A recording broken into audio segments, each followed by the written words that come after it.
इस फिल्म में हम देखेंगे कि कैसे एक प्यासी लड़की अपने भाई को अपने साथ सोने के लिए सेड्यूस करती है और इस लड़की ने अपने भाई से एक राज भी छुपाया होता है। और ये राज क्या होता है हम इस वीडियो में देखेंगे। इस मूवी का नाम है नताशा और इसे IMDb पर रेटिंग मिली है 6.1।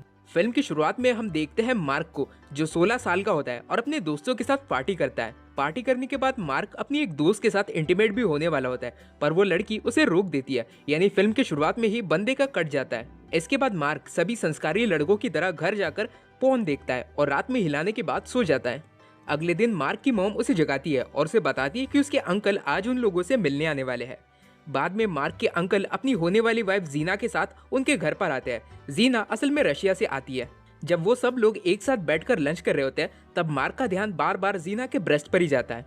बाद में मार्क की सिस्टर मार्क को बताती है कि कैसे सबका ध्यान बार बार जीना के ब्रेस्ट पर ही जा रहा था। उसने आज बहुत रिवीलिंग कपड़े पहने थे, पता नहीं वो कैसे टाइप की औरत है। तभी उनकी मॉम वहाँ पर आती है और कहती है कि शायद ये रशिया का फैशन होगा, इसमें शायद जीना की कोई गलती नहीं और शायद रशिया की लड़कियां वैसी ही होती है।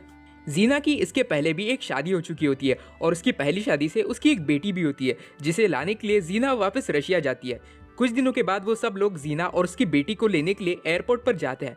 वहाँ पर मार्क मिलता है जीना की बेटी नताशा से, जो 14 साल की होती है। कुछ दिनों के बाद मार्क के अंकल और जीना की शादी हो जाती है। तब मार्क बस नताशा को ही देखते रहता है। तब नताशा वहाँ पर बैठकर बोर हो जाती है। शादी के बाद सब लोग मार्क के घर में वापस जाते हैं। तब मार्क नताशा को अपना घर दिखाता है। मार्क उसे अपने रूम में लेकर जाता है। तब नताशा उससे पूछती है कि तुम अपने रूम में क्या क्या करते हो। मार्क उसे कहता है कि मैं तो बस यहाँ पर टीवी देखता हूँ और पढ़ाई करता हूँ। तब नताशा उससे पूछती है कि क्या तुम अपने रूम में किसी लड़की के साथ कभी सोए नहीं हो। तब मार्क ये सुनकर चौंक जाता है और पूछता है कि तुम तो बस 14 साल की हो, तुम ये बातें कैसे कर सकती हो, क्या तुम्हें शर्म नहीं आती। तब नताशा कहती है कि मुझे कोई फर्क नहीं पड़ता, क्योंकि मैंने अब तक 100 बार कर चुका है और अगर तुम चाहो तो मैं तुम्हारे साथ भी कर सकती हूँ। मार्क उसे कहता है कि हम लोग अब कजिन्स हैं और मेरे अंकल ने तुम्हारी मॉम से शादी कर ली है। तब नताशा कहती है कि मेरी मॉम बहुत घटिया औरत है, वो बहुत से आदमियों के साथ कर चुकी है और मैंने उसे बहुत से आदमियों के साथ करते हुए देखा भी है। मार्क इस पर कुछ नहीं कहता और नताशा बस उसे देखकर हंसने लगती है।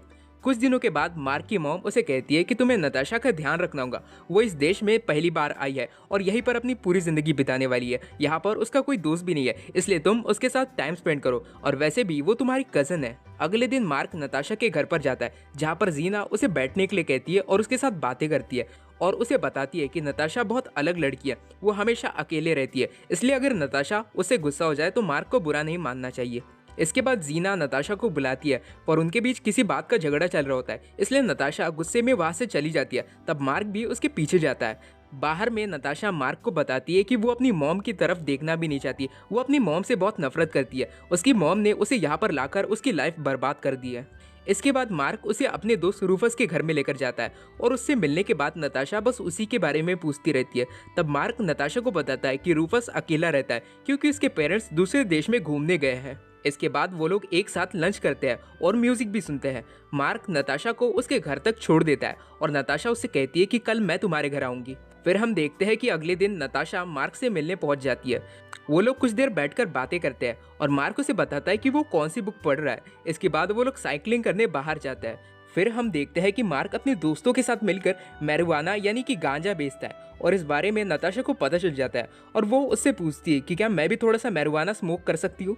अगले दिन नताशा फिर से उसके घर पर जाती है। तब मार्क उसके लिए थोड़ी सी वीड लेकर आता है और पहले वो खुद स्मोक करता है और फिर नताशा को भी अपने साथ स्मोक करवाता है। फिर नताशा मार्क की परमिशन को लेकर उसके लैपटॉप को शुरू करती है, पर तभी लैपटॉप में अचानक से पॉर्न वीडियो शुरू हो जाती है जो मार्क बंद करना भूल गया था और ये देखकर नताशा को बड़ा मजा आता है। तभी नताशा लैपटॉप को लेकर मार्क के पास आती है और उसे कहती है कि मैं तुम्हें कुछ दिखाना चाहती हूँ। फिर नताशा उसे अपनी खुद की न्यूड फोटोज दिखाती है और बताती है कि वो खुद भी पॉर्न वीडियोस बनाती है। नताशा उसे पूछती है कि क्या तुम मेरे साथ करना चाहते हो और मार्क के जवाब देने से पहले ही नताशा अपनी ब्रा उतार देती है और फिर मार्क के सामने अपनी अंडरवेयर में खड़ी हो जाती है और कुछ देर बाद वो अपनी अंडरवेयर को भी निकाल देती है। नताशा उसे किस करने लगती है और वो लोग वहीं पर मार्क के रूम में इंटीमेट होते हैं। नताशा मार्क को बताती है कि वो 12 साल की थी तब से वो ये काम कर रही है क्योंकि उसे इसके अच्छे पैसे मिल जाते हैं। नताशा उससे कहती है कि उसकी मॉम को भी इस बारे में पता चल गया था। उसकी मॉम ने उसे कुछ कहा तो नहीं, पर वो नताशा के कमाए हुए पैसों के पीछे पड़ गई थी, इसलिए नताशा को ये सब काम बंद करना पड़ा और तभी से उन लोगों के बीच कुछ भी सही नहीं चल रहा।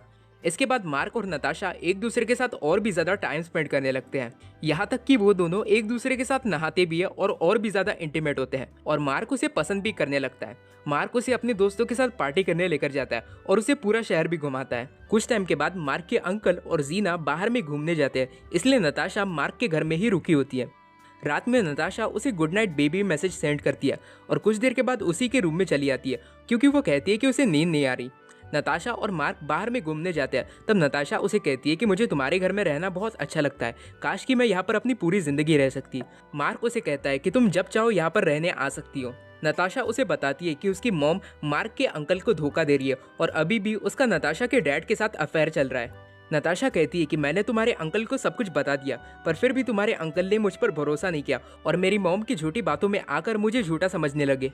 इसके बाद जीना और मार्क के अंकल वापस आ जाते हैं और नताशा को अपने साथ चलने कहते हैं, पर नताशा उनके साथ नहीं जाती और कहती है कि मुझे यहीं पर रहना है, मुझे यहाँ अच्छा लगता है। तब जीना उससे कहती है कि मुझे पता है कि तुम्हें ये जगह क्यों पसंद है और मुझे ये भी पता है कि तुम इस लड़के के साथ क्या क्या करती हो। ये सुनते बराबर नताशा को बहुत गुस्सा आता है और वो जीना को मारने लगती है, मगर मार्क के डैड उसे रोक देते हैं। फिर नताशा को जीना के साथ वापस जाना ही पड़ता है। अगले दिन मार्क उससे मिलने जाता है, तब जीना उसे कहती है कि इसमें तुम्हारी कोई गलती नहीं, ये सब नताशा की गलती है, वो तो जवान आदमियों के साथ भी सोती है और तुम तो बस अभी छोटे बच्चे हो। जीना मार्क को कहती है कि तुम यहाँ से चले जाओ और उसे नताशा से मिलने भी नहीं देती है और दरवाज़ा बंद कर देती है। कुछ टाइम के बाद नताशा देर रात को मार्क के घर में अपना पूरा सामान लेकर पहुंच जाती है और उससे कहती है कि वो फ्लोरिडा के लिए निकलने वाली है और क्या मार्क भी उसके साथ चलना चाहेगा। नताशा कहती है कि जीना और मार्क के अंकल की बीच की शादी टूट चुकी है, मेरी मॉम ने तुम्हारे अंकल को छोड़ दिया है और ये सब मेरी वजह से हुआ है क्योंकि मैं जानबूझकर तुम्हारे अंकल के साथ सोई थी ताकि उन दोनों के बीच झगड़ा हो जाए और वो लोग एक दूसरे से अलग हो जाए, क्योंकि मैं अपनी मॉम के हाथों तुम्हारे अंकल की लाइफ को बर्बाद होते नहीं देखना चाहती थी। उसकी बातें पूरी होने के बाद मार्क उसे अपने घर में लेकर जाता है और उसे रात भर वहाँ पर रुकने देता है। सुबह होते बराबर मार्क उसे अपने बचाए हुए पैसे देता है ताकि वो अच्छे से जा सके। फिर नताशा सुबह सुबह ही अपना सामान लेकर वहाँ से चली जाती है। मार्क की फैमिली के लोग परेशान हो रहे होते हैं कि कैसे उसके अंकल ने अचानक से अपनी शादी तोड़ दी, क्योंकि उन लोगों को सच बात का कुछ पता ही नहीं होता और मार्क भी उन्हें कुछ नहीं बताता। मार्क का दोस्त रूफस उसे बार बार कॉल करता है पर मार्क उसके कॉल उठाता ही नहीं। कुछ दिनों के बाद मार्क अपने दोस्त रूफस के घर पर जाता है और देखता है कि नताशा उसके दोस्त के घर में ही रहने चली गई है। रूफस उससे कहता है कि मैंने तुम्हें यही बताने के लिए कितने बार कॉल किया पर तुमने मेरा कॉल उठाया ही नहीं। रूफस उससे कहता है कि नताशा मेरे पास सेफ रहेंगी। तभी नताशा वहाँ पर आती है और मार्क को गुस्से से देखती है। तब मार्क गुस्सा होकर वहाँ से चला जाता है और अपने घर वापस लौट जाता है, क्योंकि वो समझ जाता है कि उसका फिर एक बार कट चुका है। और ये फिल्म यहीं पर एंड हो जाती है।